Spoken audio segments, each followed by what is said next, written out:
The sun gods were smiling on an international delegation, literally from all corners of the world.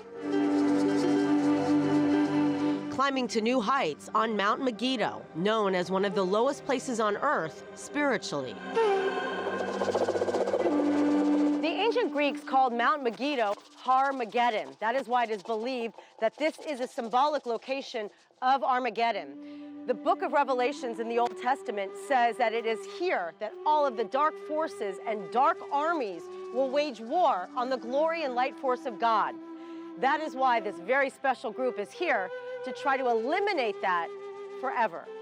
We are here for a purpose. As you know, Mitakiempi, this has been a place of the longest wars in history, right here. I'm kneeling before this lifeblood of our mother. The one that binds all living things together as family. Pat McCabe is a healer from the Native American Dene Nation of the southwestern United States, incorrectly referred to for centuries as the Navajo Nation. My elders say is that we have already passed through many worlds. And my clan grandfather says that at this moment we find ourselves in the 6th world.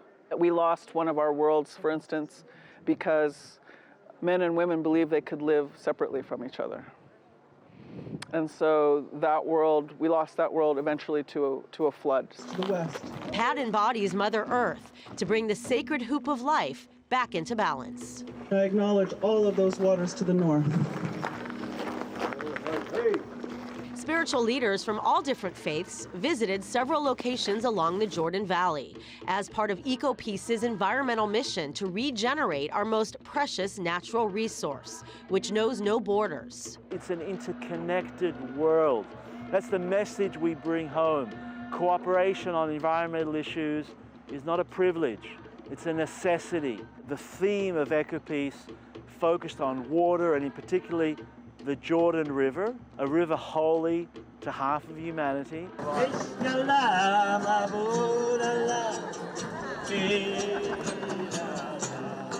And this water dance delivered rain the next day. Something about the unity of spirit through embracing our interconnectedness as humans.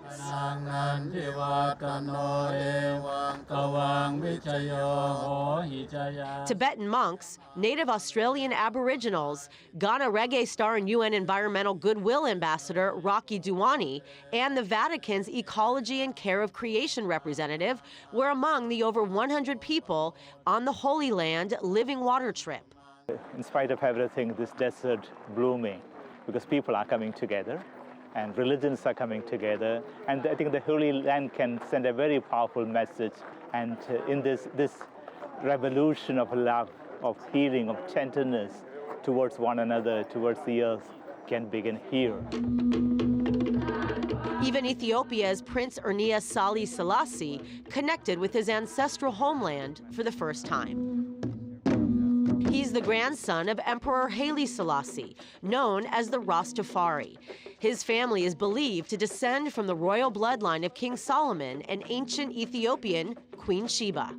Ethiopia has such a rich Judeo-Christian culture, and also Islam. Islam was first accepted in Ethiopia, so in any sense, we've had a culture of tolerance.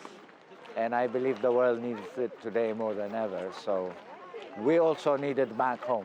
Oh God, lead them not to themselves, but guide their steps by the light of knowledge, and cheer their hearts by thy love.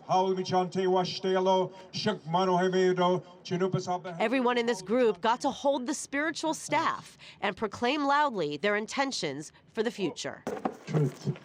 Heart-centered co-creation. Blessed are the gentle, for they shall inherit the earth. We retold that story. And if you go back and retell the old story, you will automatically change the trajectory into the future. So from my eye, that's what we did today. We retold a very old story that has been in the human psyche for generations. Peace on earth will be realized as prophesied.